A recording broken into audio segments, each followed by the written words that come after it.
गांव में दो दोस्त रहते थे। एक का नाम चिंटू और दूसरे का नाम पिंटू था। चिंटू 13 साल का चालाक, मजाकिया लेकिन तेज दिमाग वाला था। लेकिन उसका दोस्त पिंटू डरपोक पर सच्चा था। एक दिन उस गांव के स्कूल के पीछे पुराना खेलने का मैदान है, वहीं शाम को चिंटू और पिंटू बैठे थे और एक दूसरे के साथ हंसी मजाक कर रहे थे। चिंटू हंसते हुए बोलता है, पिंटू, तुझे पता है सबसे डरावनी जगह कौन सी है? जहां तू मुझे ले जाए और मैं मर जाऊं।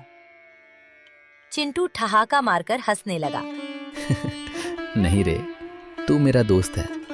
वो पुरानी चौकी है, वहां हम चलते हैं, मजा आएगा। ये सुनते ही पिंटू उठ खड़ा हुआ। पागल है क्या? वो जगह कितनी डरावनी है, मैं वहां नहीं जा सकता, मुझे डर लगता है।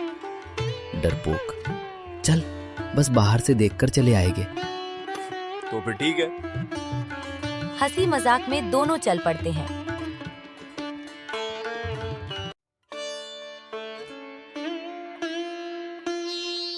पुरानी चौकी का नियम था कि चौकी के अंदर जाने से पहले एक टूटा हुआ बोर्ड लटका था। उस पर 3 सवालों के जवाब देना जरूरी था। ये देखकर पिंटू ने तुरंत पीछे हटना चाहा, लेकिन चिंटू उस हवेली के बारे में जानने को उत्सुक था। चल वापस चलते हैं, ये मजाक ठीक नहीं। तभी अंदर से आवाज आई, पहला सवाल। ये सुनते ही दोनों के चेहरे उतर गए। पहला सवाल हवेली के अंदर से सुनाई देता है, तुम सबसे ज्यादा झूठ कब बोलते हो? ये सुनते ही चिंटू हंस पड़ता है और बोलता है, जब मम्मी पूछती हैं पढ़ाई की या नहीं। अंदर से हंसी जैसी आवाज आई और दरवाजा अपने आप थोड़ा खुल जाता है। ये देखकर पिंटू कांप रहा था। दोनों हवेली के भीतर प्रवेश करते हैं। अंदर अंधेरा था, बस एक लालटेन जल रही थी और बूढ़ा चौकीदार सामने बैठा था। दूसरा सवाल, तू सबसे ज्यादा डरता किससे है?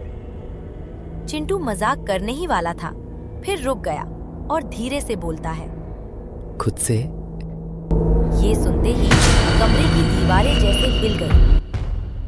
ये देखकर पिंटू पसीने में भीग जाता है और चिंटू को बोलता है, मुझे डर लग रहा है, चिंटू चल चले।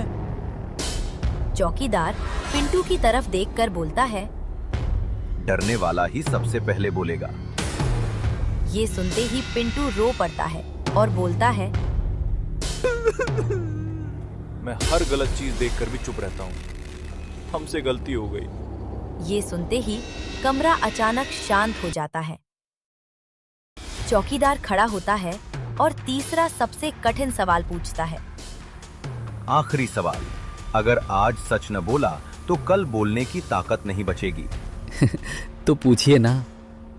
तू किसी के गलत काम को जानता है, फिर भी चुप क्यों रहता है?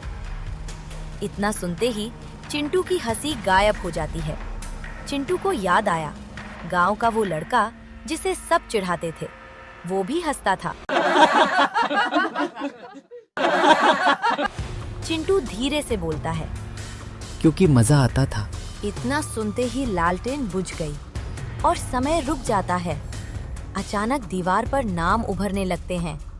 जो बच्चे चुप रहे थे, जो मजाक में गलत कर बैठे थे, पिंटू ने देखा उसका नाम भी था चिंटू। हमसे गलती हो गई, हम गलत थे, मजाक के नाम पर किसी की तकलीफ नहीं समझ पाए।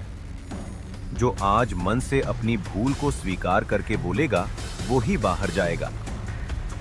और पिंटू दोनों आगे बढ़ते हैं और ऊंची आवाज में बोलते हैं, हम गलत थे, मजाक के नाम पर किसी की तकलीफ नहीं समझ पाए। कमरे में हवा चली, नाम मिटने लगे। दूसरे दिन सुबह हुई।